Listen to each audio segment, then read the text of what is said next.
Hello, a very warm good morning to all of you and welcome to Unacademy. Welcome to today's The Hindu newspaper analysis, where we take a look at the international edition of the Hindu newspaper for the day and analyze the articles relevant for the examination, be it for the prelims as well as for the mains exam. So let us take a look at the topics that we are going to have a discussion for today. So in total, we are going to have a discussion briefly and expansively for 10 different topics. So here, first of all, 4 different topics we shall be covering in slightly greater detail. That all eyes on Baku and the climate finance goals. Now this has appeared in the editorial section relevant for your GS3. It is about the climate financing, the problems associated with financing of the climate and also achieving the climate goals, how it is going to be problematic going ahead, and the concerns ahead of the Conference of Parties number 29 in Baku. Now, India, Pakistan and modifying the Indus water treaty. So this has again appeared in the editorial section. This is relevant for your GS paper 2. This is about the India's request and India's urgency to seek a revision of the Indus water treaty. On what basis is India seeking that and what are the problems associated with that? Then it is a kind of a detailed explanation portion of can the state acquire all private property? It is a follow-up to the 9-judge bench judgment which was issued by the Supreme Court with regards to the aspect of whether a state can acquire the private property or not, or what consists of the private property thereby. So this is again relevant for your GS2. Then, are CSR contributions to agriculture properly tracked?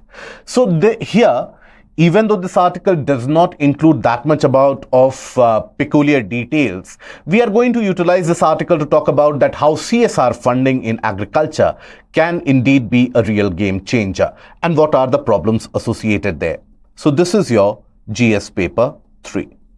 Then few of the articles we are going to refer to for the purpose of the prelims examination: mango kernel deaths in Odisha. Then with that, we will take a look at what mango kernels are. Removing bran on millets reduces the benefits associated. Rural demand still beats the urban demand. India should be a part of RCEP and CPTPP. That is a statement which has been made by CEA. So that is where he seeks to have a greater economic participation and trade relationship as well. Prolonged Chinese imports may hit Indian steel industry. This is again associated with the increased surge demand of steel in India, particularly hitting a 7-year high. So we are going to talk about that. Brazil's Amazon deforestation down to the lowest in 9 years. So these are the various different topics that we are going to discuss in detail. Now, before we come into the discussion of the topics, an announcement for all of you. We are going to have the largest Civil Services Scholarship Champion Test, which will be conducted on 10th of November at 11 a.m. and 5 p.m.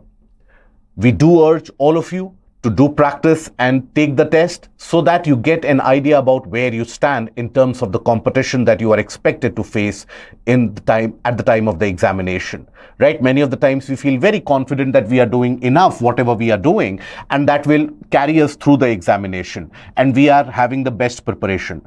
But oftentimes the reality is very far from that. So that is something you won't be exposed to unless and until you test yourself.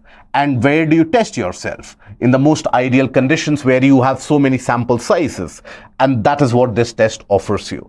It is a different aspect altogether that you win or you stand a chance to win various different lucrative prizes as well. But then the prime objective, if you have the prime objective of clearing the civil services examination, this is a test you must not ignore. Now, coming to the first article. All eyes on Baku and the climate finance goal. Now you see, the Conference of Parties number 29 to UNFCCC is convening in Baku. Now, UNFCCC is a framework convention on climate change which seeks to lower the level of greenhouse gas emissions, lower the level of warming that planet is experiencing, and limit the level of warming to around 2 degrees Celsius as compared to the pre-industrial levels. That has been the aspect of this Framework Convention on Climate Change.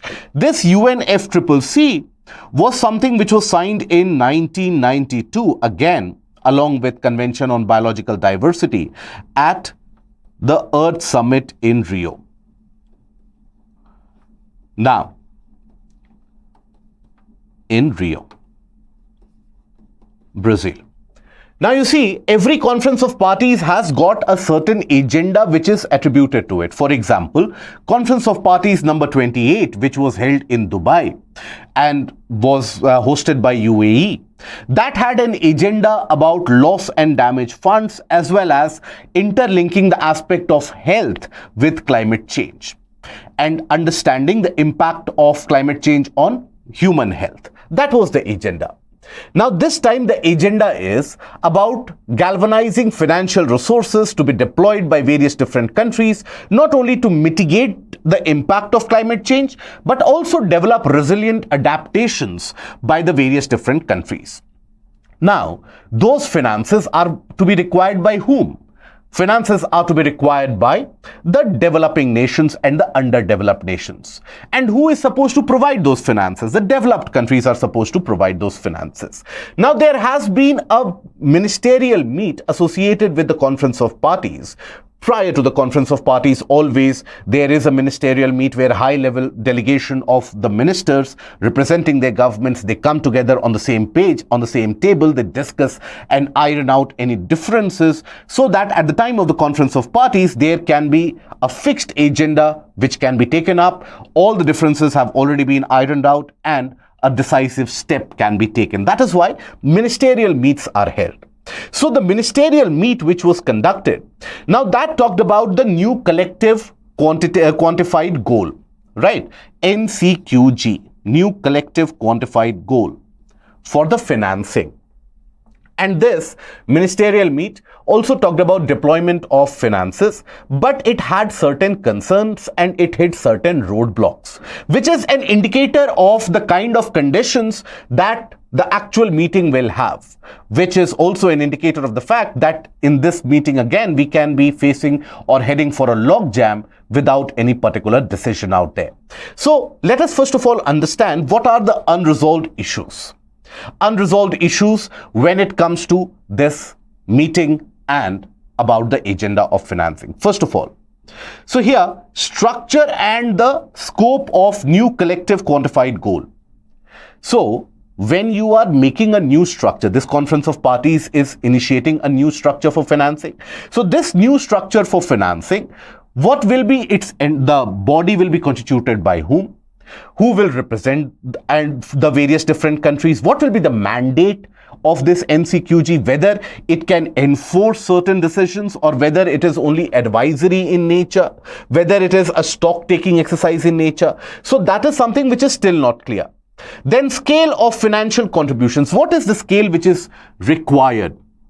Now, when we say that financial contributions are required, you see, as per the various different commitments made by the developed countries in Conference of Parties number 16, which was held in 2010.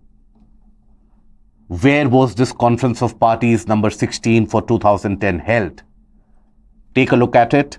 Put it in the comment section below. It was here that GCF, Green Climate Fund, was also constituted to help provide financing for climate actions. Having said that, at Conference of Parties number 16 in 2010, all the various different developed countries, they eventually pledged that they will be providing the finances, right, of around $100 billion per year by 2020. That was the commitment that the developed countries had made. But in reality, what happened? It was not something which was paid in 2020. The developed countries did, owing to the global pressure, did manage to pay some amount of that because That was the time around 2020 when the world was already grappled under the COVID pandemic. But immediately after the global pandemic, what followed, that was a kind of a devastating flood in Pakistan. I hope you recall that, where almost 1/3 of the cultivable land of Pakistan was not only submerged but destroyed. And that was an impact of climate change. Almost immediately after, you had a ravaging cloudburst, series of cloudbursts which had hit India, causing loss to the tunes of 50,000 crores. And along with that, you had multiple different typhoons which would hit and cyclones which would hit the region of Pacific, as well as hurricane season in Atlantic was raging. So the global pressure was acting. So this was something which was not fulfilled in 2020, but rather was something which was fulfilled in 2022. As per the estimates, the developed countries did deploy around $115 billion for the year 2022. But not only were they delayed in deployment of the funds, but it was also grossly inadequate. As per reports of OECD and other member organizations as well, it has indicated that in order to take substantial and important actions against climate resilience and for climate resilience, for developing climate resilient infrastructure, adaptation to climate change, there needs to be a deployment of close to around $3 to $4 trillion. Think about it. Trillions of dollars are needed to be deployed, and we are thinking about somehow reaching this level of $100 billion. So not only is this money irregular in terms of its supply, but it is grossly insufficient as well. So that is the problem associated with that it is irregular. Right? Because if, let's suppose, you have a consistent source of fund, you have a predictability where you will be using it, what you will be using it for, and so on. But in case you don't have that regular supply, then it will come in chunks and will be disposed of. So that will be irregular and unreliable and insufficient. Then the time frame has not been set. That these finances, if you're talking about, let's suppose the developed countries come to the table and they say, we will give the money. By when will you give the money? If today I come to your house and tell you that go buy a car, I will give you 1 crore rupees, and then I simply disappear into the wide world, then won't you feel betrayed after that? Right? You would be filled with debts on your own, isn't it? So that is where you need a time frame, and the developed countries have not yet committed to a time frame, owing to the fact that they say that they are facing their own obligations otherwise as well. Now, what is the source of financing? This is the biggest point of contention. Who will provide that financing? Will the developed countries only provide financing, or will it be some other country who will provide the financing? This is where the divergence occurs. So what are the various different concerns that have already come to the fore even before the Conference of Parties is convening in Baku?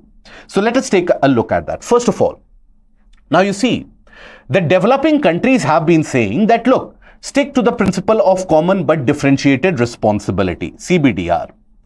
And that means that developed countries have to and owe a bit more amount of payment.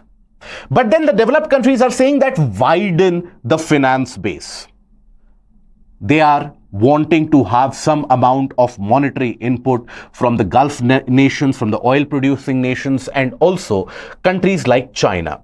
They always advocate that the economic realities of the world is changing. So for that, it is no longer adapt or sufficient or apt only for the richer countries to pay. Now you need to provide payment, or countries like China, then Kuwait, Bahrain, and then even when you talk about UAE, they also need to cough up a lot of money. Now this is where you have the entire debate being diverted. Rather than talking about that how much finances, where to use those finances, this is the debate which is taking all the space. Then push and pulls of private investment. The developed countries, and in fact, in terms of the entire aspect of climate financing, it is an understood reality that private investment is needed. Just public financing will never be sufficient to be able to provide roughly around 100 billion or tomorrow maybe $500 billion a year, that will never be able to be supported by any government of the day. You need private finances. But there is a difference in terms of private financing and public financing. What is the difference? When you have public financing, that is the government of a particular country has given money. Now that money is given for the developmental activities. That's it. But when you have a private financing, the aspect or the expectation is always what? That it will lead to a higher return. Profitability is the outcome of the private investment, always. No private entity will ever invest in any aspect where they don't expect a return and a profitable return. So this is where they would invest in such sectors which not necessarily are very much required for fight against climate change. For fight against climate change, you need to build a disaster resilient and also a quick disaster response management program. That requires investment, that requires money.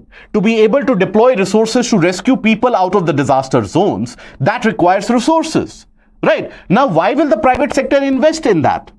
That requires public investment. Private sector will invest, let's suppose, in solar farms, in wind farms, etc. So that energy is generated, they can get some amount of money out of it. So that is where we have to understand the role and the limitation of the private investment associated with profit. Associated with profiteering.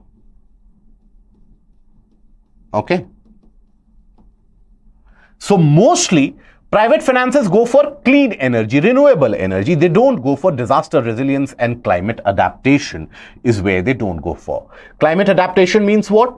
For example, let's suppose I am developing or I am introducing a new irrigational methodology here so that during the drought condition also, the people will receive some amount of irrigation or will be able to provide some irrigation to the crops by maybe a sprinkler or a drip system that I have installed. Now that is not going to give me a huge amount of return. So private sector is not entirely enticed by it. It is the government sectors and the other governments who can provide help to the underdeveloped and developing nations to fight off the issues of climate change like food scarcity, etc. Then the aspect of grants versus loans. Now, in the name of climate financing again, when you think about the role played by the developed countries, many of the developed countries, they provide assistance in the form of loans. Now, when you provide loans to the poorer nations, underdeveloped nations, all you are doing is increasing the debt burden of those countries. And somehow those countries will get entangled in the debt trap. Right. So in order to fight against climate change, poorer countries should not get involved in debt traps. And that is the entire purpose of framing of the Paris Agreement for financing, etc. and all the provisions associated.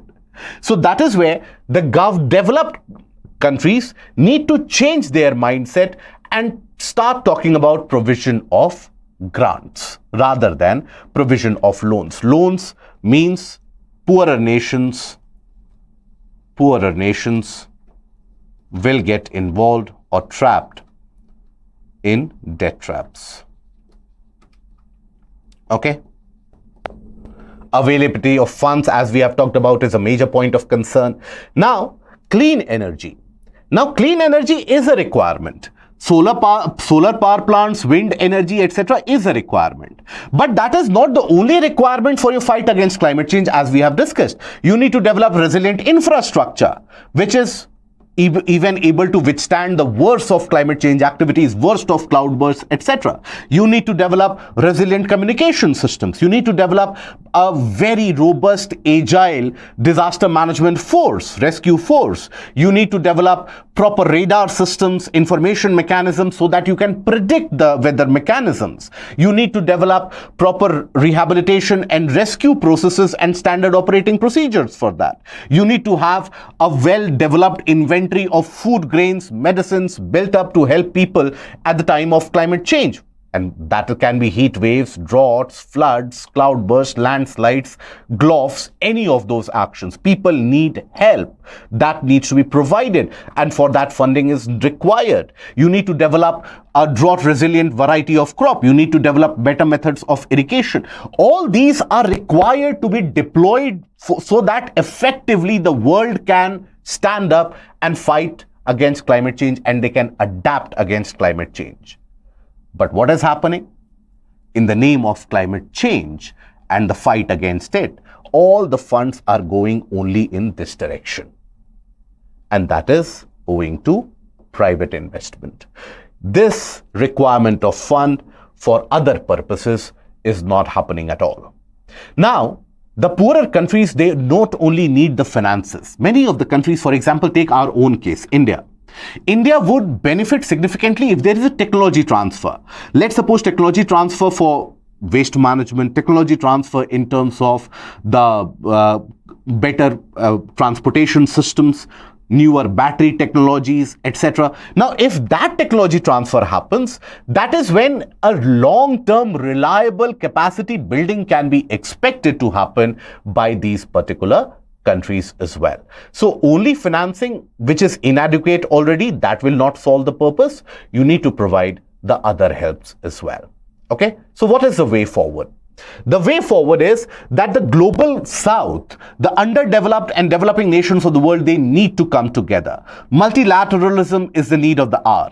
And that is where the combined unity of the global south is the only thing which can save the world in terms of the climate change, so to say, but also in a way can stand up against the brute aggression of the developed nations. The developed nations are in no mood to shell out any money unless and until, and they have made it amply clear since Conference of Parties number 27 itself, which was held in Sharm el-Sheikh in Egypt.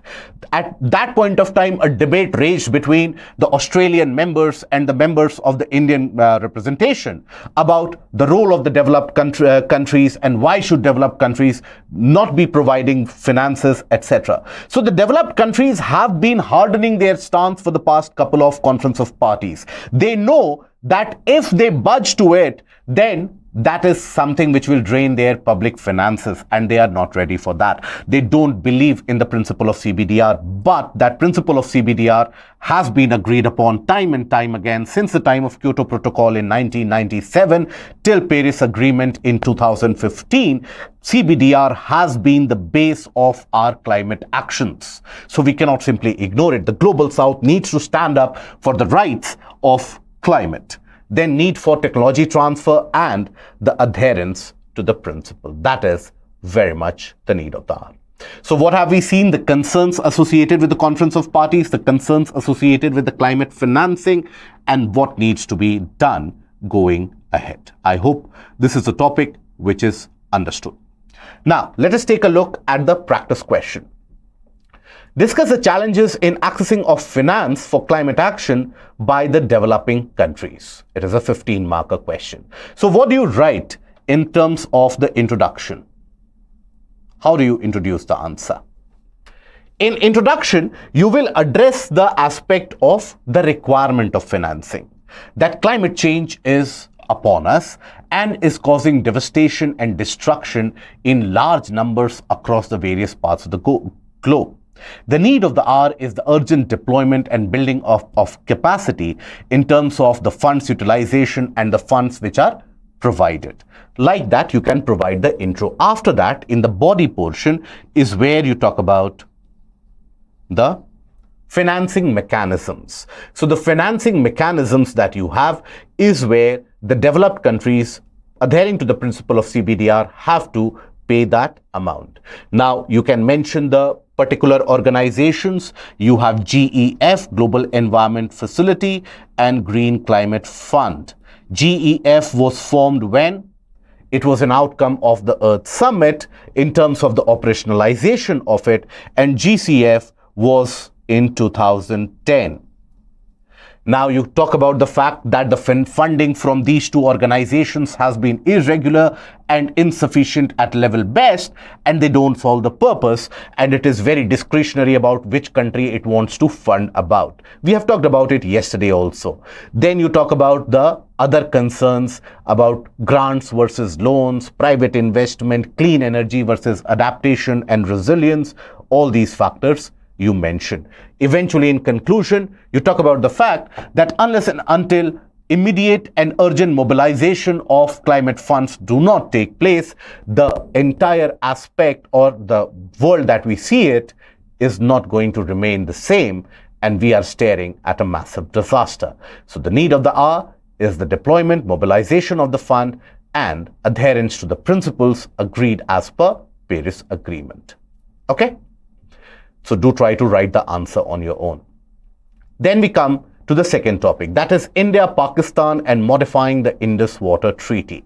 So this article is having a very brief kind of an idea associated. But before that, let us introduce ourselves to the context in which the article is talking about. So you see, you have the case where Permanent Indus Commission, right, they have had regular meetings. Now, it is as per this Permanent Indus Commission is as per the Indus Water Treaty, which had been framed between India and Pakistan in 1960. We'll talk about that also. Now, as per the treaty, you had the formation of this PIC. Now, the PIC would have regular meetings, but then the meetings have been halted by India, right, seeking to revise the Indus Water Treaty. India wants the Indus Water Treaty to be revised. The last PIC meeting was held in Delhi in May 2022.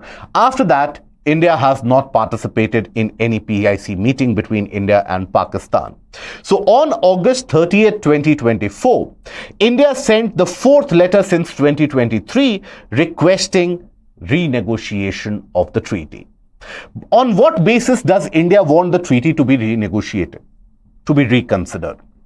So here, the key concerns include change in population demography, because India argues that since the time of 1960, when the treaty was actually drafted and signed, to the present day, the population in the region of the Punjab plains have tremendously increased, even in the region of Jammu Kashmir and Himachal. So the need for water has increased. We cannot be adhering to the similar principles which would be valid for 1960.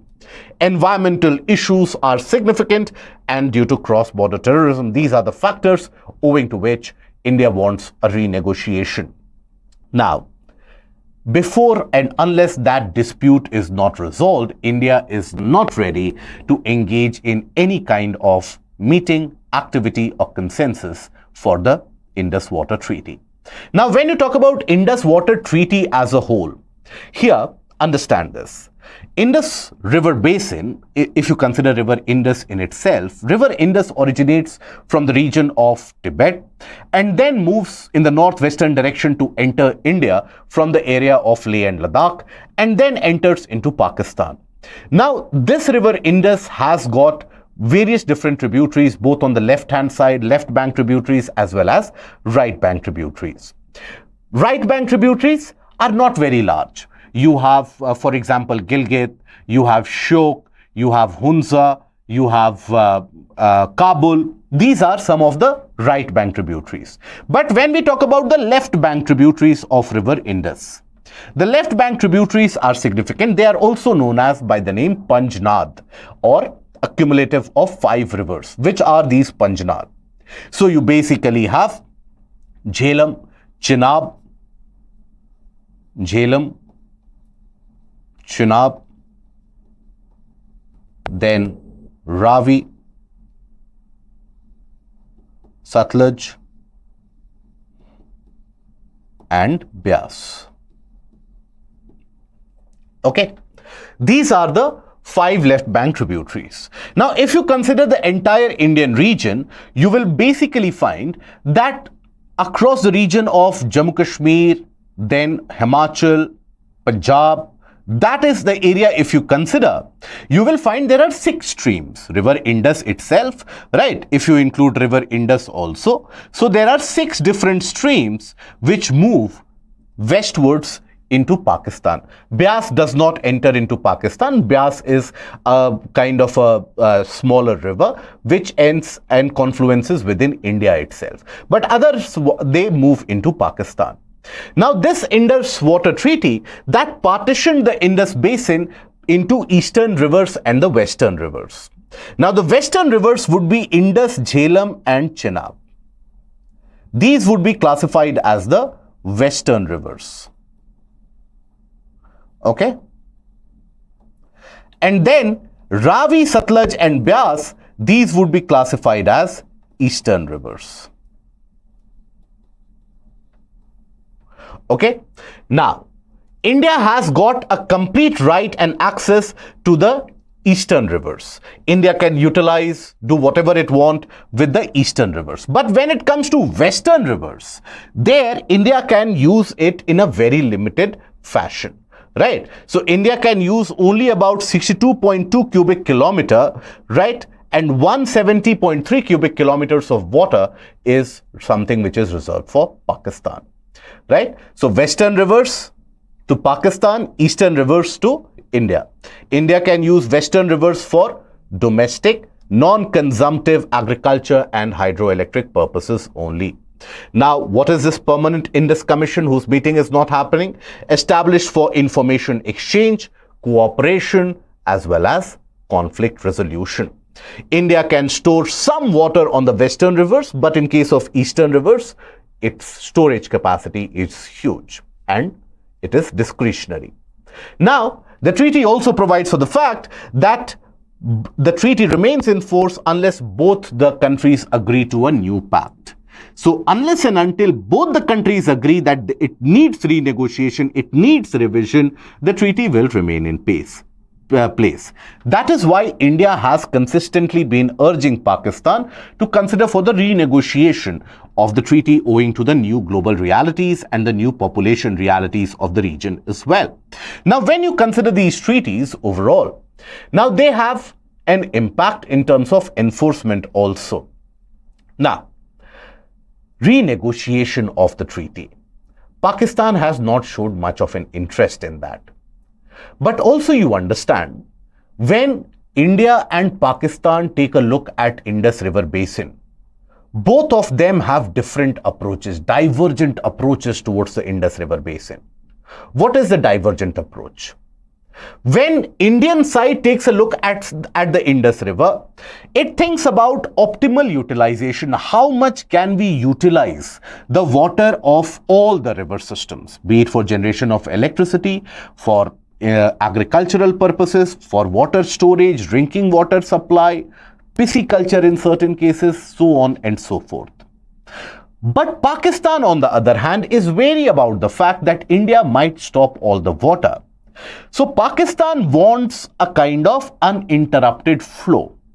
At the same time, Pakistan is also wary of the fact that as soon as the water level reduces there, let's suppose India stops more water, the water flowing into Pakistan reduces quite significantly. It can cause ecological damage in terms of the biodiversity loss. When the water level in the river reduces, there is an ecological issue. Biodiversity loss, muddying of water in certain cases, all these, they do tend to happen. So both of them have very divergent approach when it comes to the approaching the entirety of the Indus Water Treaty here. Now here, you have to understand that earlier also, both of them have went to the Court of Arbitration earlier as well, when you had the various different hydroelectric power projects which were built in Jammu Kashmir, right? So you had the Kishan Ganga project. Kishan Ganga hydroelectric project was being built by India.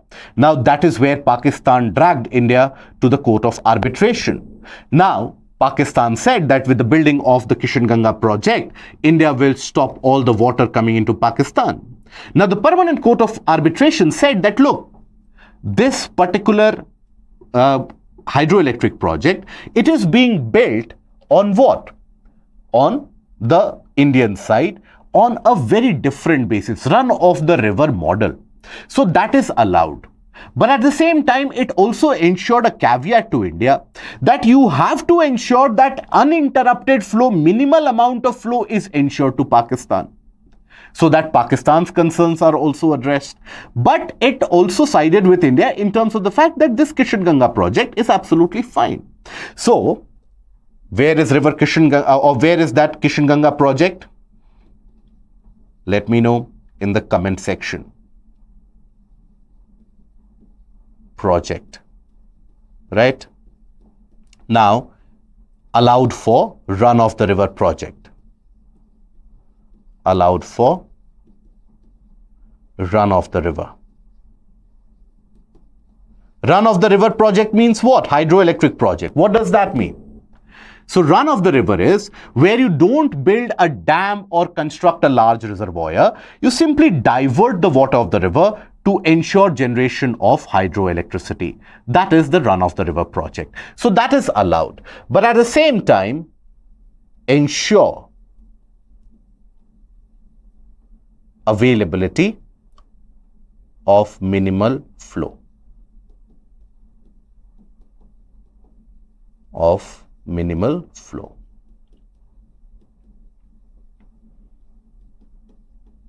So that is where this thing has been stuck. The renegotiations have been stuck in a logjam where one country wants a renegotiation, other country is not interested.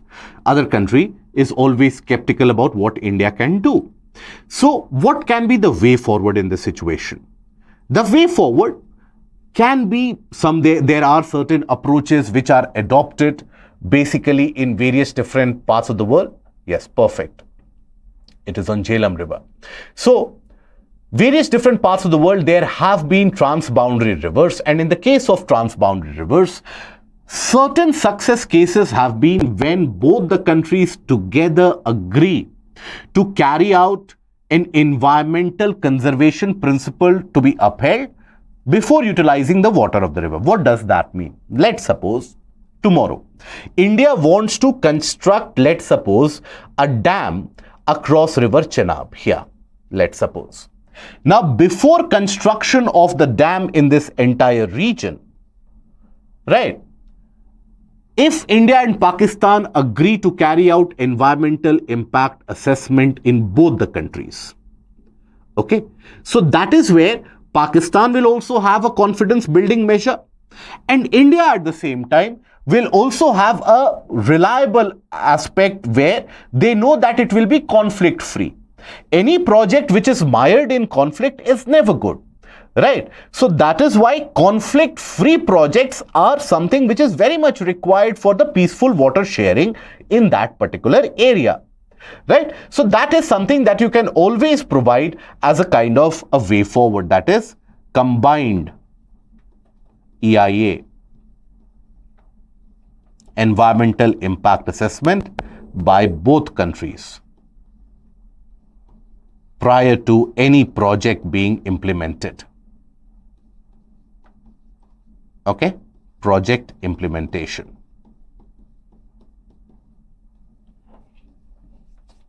So this is one of them.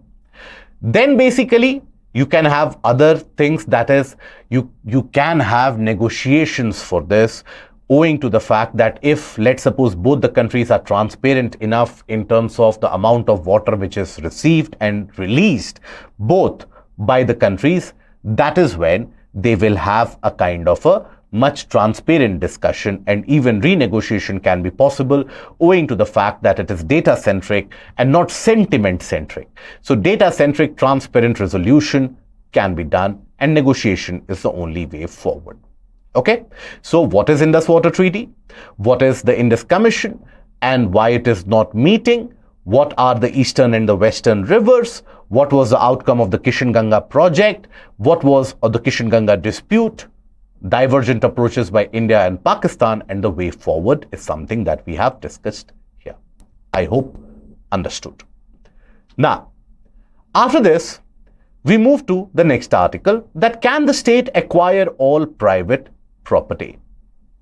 Now, private property, can it be taken by the government, or can it be acquired by the government? Now, this has been a debate which has been going on in independent India almost ever since you had the freedom and the framing of the constitution, which was there. It is an ongoing debate. In fact, one of the first amendments which was done, the initial set of amendments, the purpose was to abolish the zamindari system.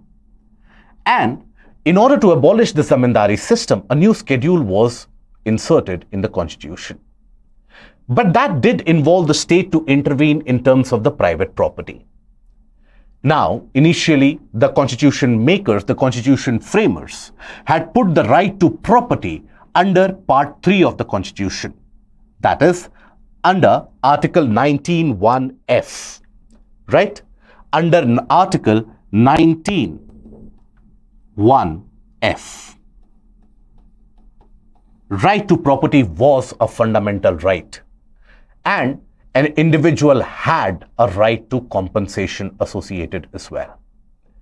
But then, there were multiple different court cases, legislations, and etc. which came into place, because you have to understand, I won't be covering the entirety of the post-independent legislations in this particular topic. Just briefly, if I give you the overview, see, the Indian state's entire aspect and the philosophical bend was towards socialism at that point of time. Whether it was wrong or whether it was right, that is for you to decide, and that is for the future to decide, and it is a different debate altogether. But it is a reality that at that point of time, the state mindset was socialist. Uniform, equitable distribution of resources, utilization of resources for the common good, that was the mindset. It still persists in many of the cases, but at that point of time, it was very strong. Now, what happened after that? Owing to the requirement of abolishment of zamindari, requirement of land reforms, the Indian state, that is the government came down very heavily in terms of acquiring properties, acquiring nationalization, and the spurs of nationalizations did happen. Whenever any particular organization would be nationalized, it would always be categorized as, the objective would be categorized, it is for a common good, right? For the larger good. And you can take private entities, organization, nationalize it for the common good, right? It was a part of Directive Principle of State Policy, Part 4. So under Article 39B, it talks about the distribution for common good. We'll talk about that also. Then came 1977. In 1977, you had a very significant case associated. And that case was Karnataka versus Ranganatha Reddy, 1977 case. Now, this was basically heard by 7-judge bench of the Supreme Court. You can think about the importance of it. 7-judge bench of the Supreme Court. Now, at that point of time, by the way, that 7-judge bench was as prominent as you can think about it. Many of them went ahead to be the Chief Justice of the Supreme Court, including Justice Chandrachud, who was the father of the present Chief Justice that we have. You had Justice Bhagwati and very prominent Justice Iyer. Now, there were multiple different judges of large fame and great and erudite judges at that point of time. Now, what was the case about? The case was basically, and think about it, this is what indicates to you the power of the state as in the government. Now, the case was that in Karnataka, you had various different, under transportation services, you basically had the private bus services, right? So the Karnataka government wanted that all the private buses should be nationalized. Now, that is where, if you are a private individual who wants to run a transport organization, you have invested significant amount of money, you have acquired the property, you have acquired the capital inputs, and then the government tomorrow turns around and tells you that give it to me, it is for national good. That is when the matter went to the Supreme Court. Now, the 7-judge bench of the Supreme Court upheld the Karnataka state law that yes, you can nationalize it. And the context of it was that it is for the larger good, larger public good, right? So here, Justice V.R. Krishna Iyer, in issuing that judgment, wrote a separate afterword, that is, after the judgment you make your own comments. In that afterword, interpreted the phrase material resource of the community included in Article 39B, that this is a part of the material resource for the community. Now, that is as per the directive principle of the state, so the state is obliged and can take those material as well. Now, this was something which was a very landmark judgment. It paved the way for acquisition of land, acquisition of property by the government of the state, of the central, at a very unprecedented scale. The consequence of that, in 1978, immediately after the emergency, when the Janata Party government came into power, in 1978, this right to property, which was a fundamental right since the framing of the constitution, that right to property was relegated to a constitutional right, not a fundamental right anymore, but a constitutional right. So it basically was under Article 300, right? So it was made as a constitutional right.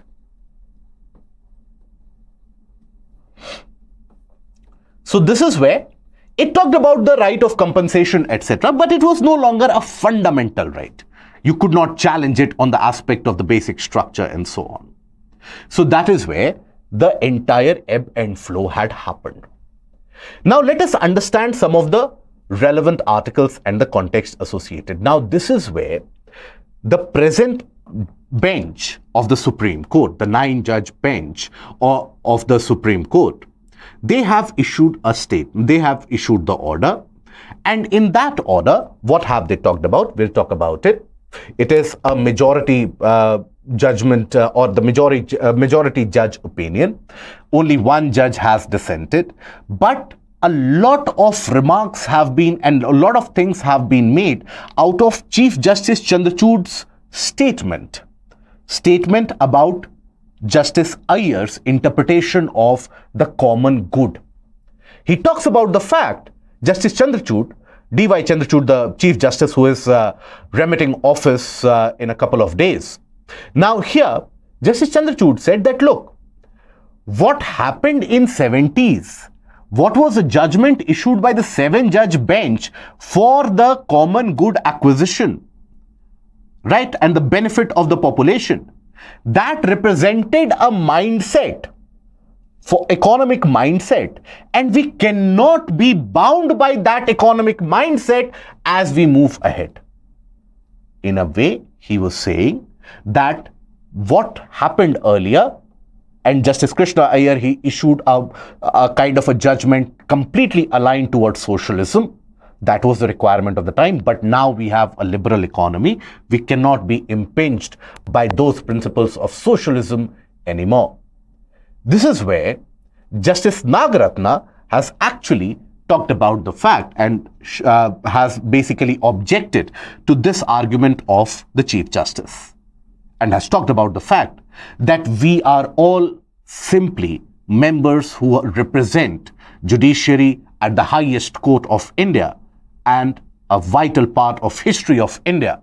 So we do not need to take a kind of an adversarial stance. In a way, that was the gist of it in terms of the economic mindset earlier and now. Thereby, we have to stick to the aspects of the case in hand. Okay, so here, understand this. A 9-judge Supreme Court bench or 9-judge Constitution bench of the Supreme Court in a majority judgment held on Tuesday that not every resource owned by private players can be considered a material resource of the community to be used by the government to serve the common good. Not every resource can serve that.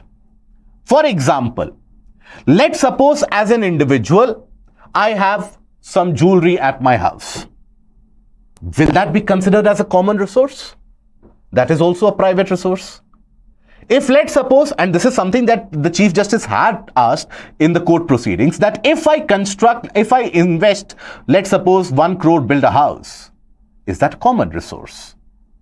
So what defines a common resource? So that is what the argument was about.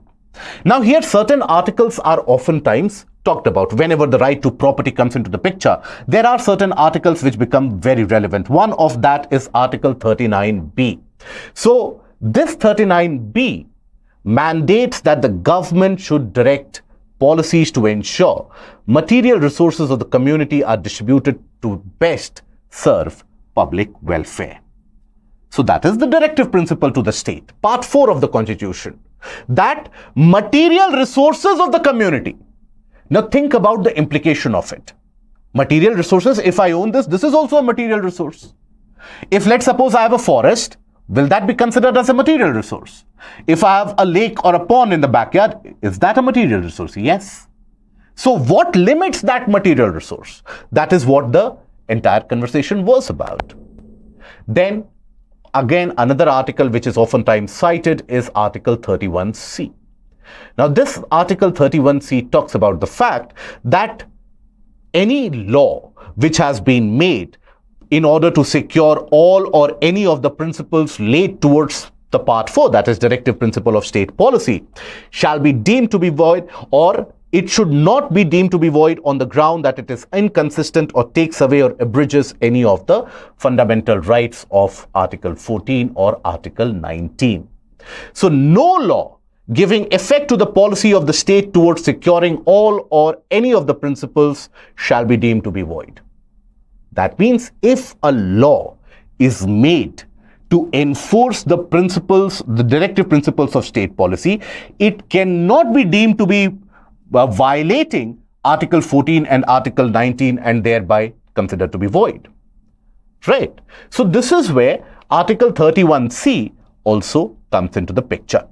Now this Ranganatha Reddy versus State of Karnataka 1977 was a landmark case in that matter, where Justice Krishna Iyer's, right, V.R. Krishna Iyer, his entire comment was something, and he was a Chief Justice, he was a justice who was erudite, he was very good with words, right? So he wrote a particularly powerful afterword about it and talked about the requirement of a distributive welfareism as well, right? Now, this similar kind of a judgment was also followed in Sanjeev Coke Manufacturing versus Bharat BCCL, right? Again on Mafatlal Industries versus Union of India, the same principle had been followed. Now, what were the observations by the CJI? This is where, if you read it carefully, you will be able to catch this nuances very significantly. First of all, now, India's economic trajectory indicates that the Constitution, the custodians of the Constitution, right? The electorate have routinely rejected the idea of one economic dogma, one kind of economic mindset being the exclusive repository of truth. That is, the electorate has time and time again said that simple or one kind of economic principles and practices, they are not good. Right? That is why the governments keep on changing. As participants of vibrant multi-party democracy, the people have voted to power governments with various economic and social policies based on the country's evolving developments, strategies, and challenges. A departure from socialism towards neoliberalism. The vision of the Constitution framers to establish an economic democracy and trust the wisdom of the elected governments has been the backbone of high growth rate of India's economy. To scuttle the constitutional vision by imposing a single economic dogma which views the acquisition of private property by the state as the ultimate goal would undermine the values and the principles of the constitutional framework. So that was the observation by the Chief Justice. And this is where it is seen as being a very presumptuous statement by Chief Justice, where he is raising a finger at the previous judges who Many people have been saying that those judges were much more educated, much more erudite, etc. But you have to understand, Chief Justice in his comments is not targeting Justice Krishna Iyer. In all fairness, Justice Krishna Iyer was someone who was very well respected even by the senior, Chandrachud Senior, who became the Chief Justice earlier, very respected by Justice Bhagwati, one of the legal luminaries that India has ever seen. But he is actually targeting the aspect of economic stigmatism, where only one economic agenda is considered to be sacrosanct. He's saying that you need to be flexible. That is where the Chief Justice's entire aspect needs to be understood. But at the same time, in certain cases, now the final judgment have excluded the references to Justice Krishna Iyer. The draft judgment did include the mention of Justice Krishna Iyer's statement. So it might be possible that after the draft it was realized and it was removed. This is where Justice Nagratna issued a kind of, in the draft itself, a kind of a rebuttal towards Chief Justice's argument that we are simple judges and we are basically arguing for the constitutional validity. Now, what is the Supreme Court's entire judgment in terms of the resources? Whether a resource could be acquired as a material resource of the community, that would depend on a series of factors, right?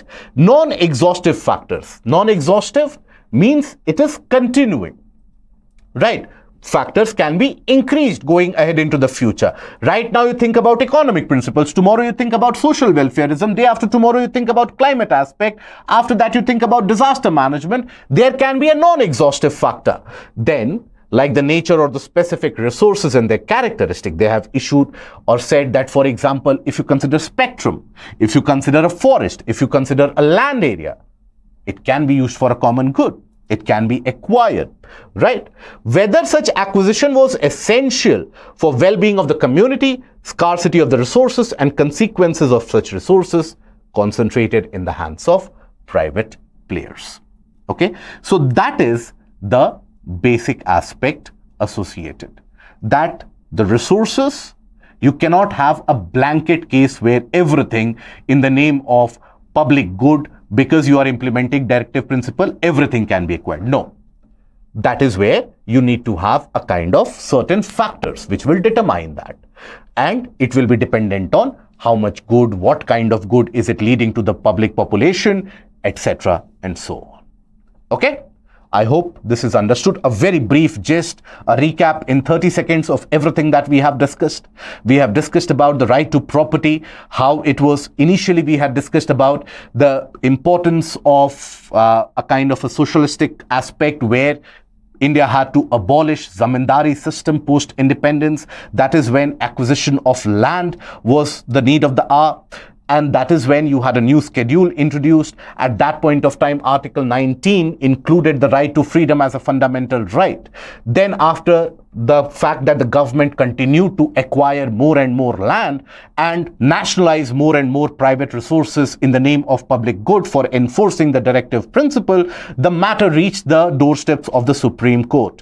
And in the very famous case of the state of Karnataka, where you had the transportation private buses being made nationalized or being part of the nationalized services, that is when the 7-judge bench of the Supreme Court at that point of time agreed with the Karnataka state law that it is legal to nationalize those private buses. And that is where Justice Krishna Iyer had issued and afterward talking about the importance of this acquisition for public good.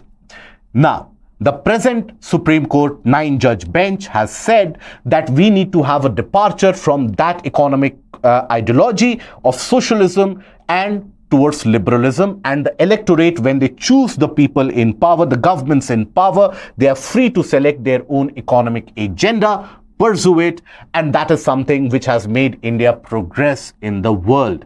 And that is something we have seen. So there should be a certain set of characteristics. Only then can the state acquire the private property. It cannot be one size fits all. Every property can be acquired by the state. This is where Justice Chandrachud's statement has made a lot of controversy, followed by Justice Nagratna's rebuttal to Justice Chandrachud's statement in the draft. He criticized Krishna Iyer. So that is about the entire crux of it. Okay. So what can you expect out of this for the examination? You can expect the aspect of acquisition, right?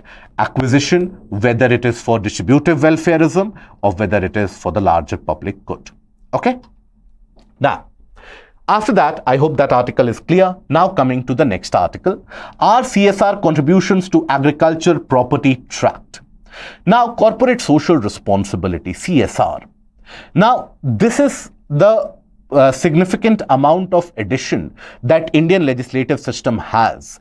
And in fact, India became the first country decade ago to legally mandate corporate social responsibility as per the Companies Act 2013. Which meant what? The companies are supposed to provide some amount of money for the social responsibility, for afforestation programs, for other aspects associated, for women upliftment, gender equality, eradicating hunger, malnutrition, technology incubators, animal welfare. There are a host of activities where the corporates can put the money back. This is them giving back to the society. Now, this article briefly talks about the fact that when it comes to agricultural sector, there the CSR funds can work, can have significant amount of potential. But what is the concern associated? So first of all, very briefly, we talk about what are the potentials that can be exploited if CSR funds are directed towards agricultural setup. You see, these CSR funds can lead to, first of all, research and development activities. Isn't it? Newer drought-resilient variety of crops and high-yielding variety of crops, indigenous crops, conservation of them, climate resilience, etc. Then irrigational system. More than half of our farmlands do not have irrigation. Irrigational systems can be deployed at a micro level, right, at a smaller village level, at a smaller district level, and that is something which could be of immense help. Then after that, storage facilities. India woefully is lacking the availability of storage facilities, due to which every year we take a look or we witness the loss of grains in humongous proportions owing to the vagaries of nature, excess heat, excess rain, etc., destroying the harvested crops thereby. So that is a kind of a disadvantage. Then in terms of development of logistics, farm logistics, machines, mechanization, okay, multiple of these things can be done. But then what are the problems associated? The problem is simple. Even despite the fact that in India, almost 47% of the population is involved in agriculture, that 47% contributes roughly around 16.5% to our GDP. We still don't have any perfect mechanism to track the CSR funds which are going into agriculture. Now, without tracking of the funds, not only will you not be able to monitor any progress, but there will also not be transparency associated that where the funds are going. Are the funds really reaching the required area or the required reason? Or is there a kind of misutilization of the funds that are happening? So that is the concern. First is lack of tracking, and lack of tracking basically brings into place lack of transparency. Okay? So what is the way forward? Legislative changes, right? Enforcement changes, administrative changes, so that there is a proper portal by which you can track it out. But the potential for CSR activity funds, now majority of the CSR funds nowadays are going into sustainability, climate change, climate resilience, etc., which is also a welcome step, by the way. right? Almost 23% of the corporates have, as per a survey, have indicated that they are investing in climate resilience and developing a climate sustainable condition, afforestation programs, etc. That is required. Animal protection is required. But also what is required is agricultural upliftment. If the agriculture sector does good, that is where the overall agroecology and ecological microclimate of a region can also be harnessed for the positive outcome of the local population. So that is what is very much needed. Okay, let us take a look at the practice question. How can the development or deployment of CSR funds in agriculture lead to an increase in farm income? So here in the intro, what do you write? You can have two types of intro here. You have two options. In one intro, you talk in one category of intro. If you are approaching or taking that approach, you can talk about CSR funds, what they are.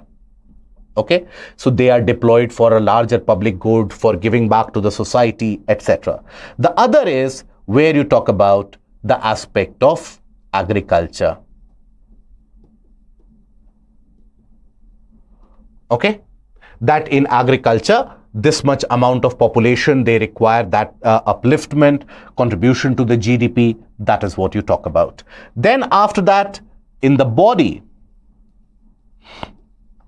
you talk about the benefits that can be associated, the potential systems or the benefit that the agricultural sector can have.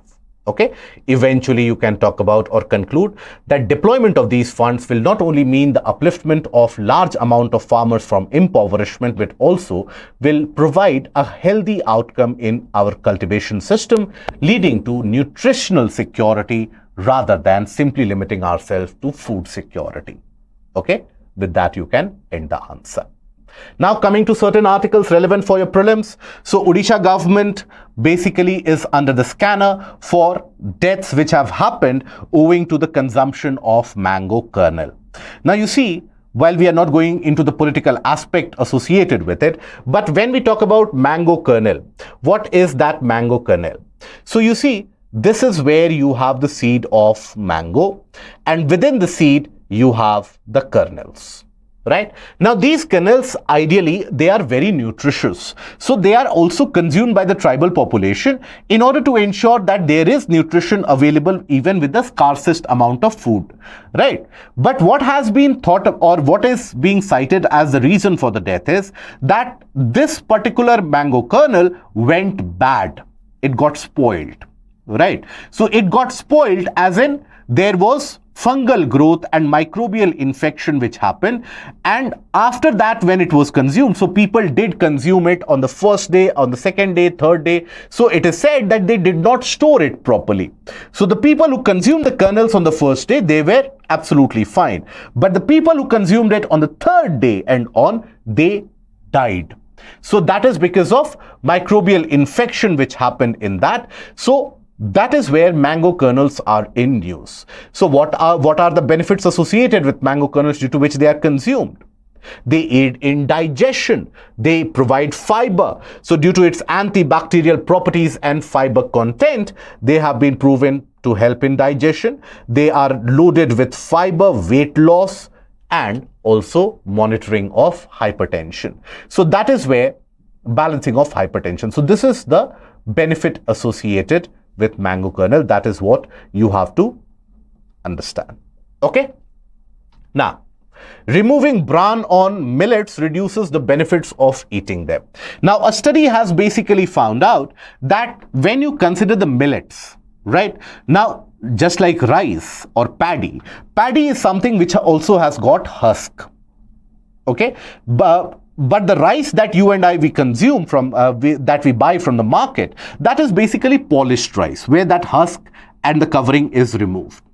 Now similarly, the study has found out that many of the different types of millets, including kodo, including barnyard, foxtail, etc., they are also being polished and sold off. Means the bran on top of them, that is removed, and then they are sold off. Now this is where it indicates that removing that bran takes away the nutritional content, where it will take away the presence of fiber, the presence of calcium, and in many cases the availability of iron as well. Millets otherwise are known to be a microcosm of nutritional overload, where you have various different types of minerals which are present, including calcium, which not only strengthens the bones but at the same time provides that kind of messaging through the body, ensuring a kind of a nervous maintenance, or the nervous system maintenance is ensured. So like that, you have multiple benefits. So calcium, iron, phosphorus, potassium, excellent source of phytochemicals like phenolic compounds, right? Something which is not found otherwise in rice, wheat, etc. But the moment you polish it, you reduce it to the level of nutrition that rice and wheat has. So that is why millets should be consumed with the bran. Okay? Now, rural demand is still higher as compared to urban demand. Yesterday, we were talking about the automobile sector growth and what can we extract out of it. We have talked about the fact that the two-wheeler segment in terms of automobiles indicated a growth of more than 30%, which indicates a very significant and robust rural demand. Now, this talks about the fact that the FMCG sector, fast-moving consumer goods, for example, your soap, for example, let's suppose shaving creams, shampoos, etc.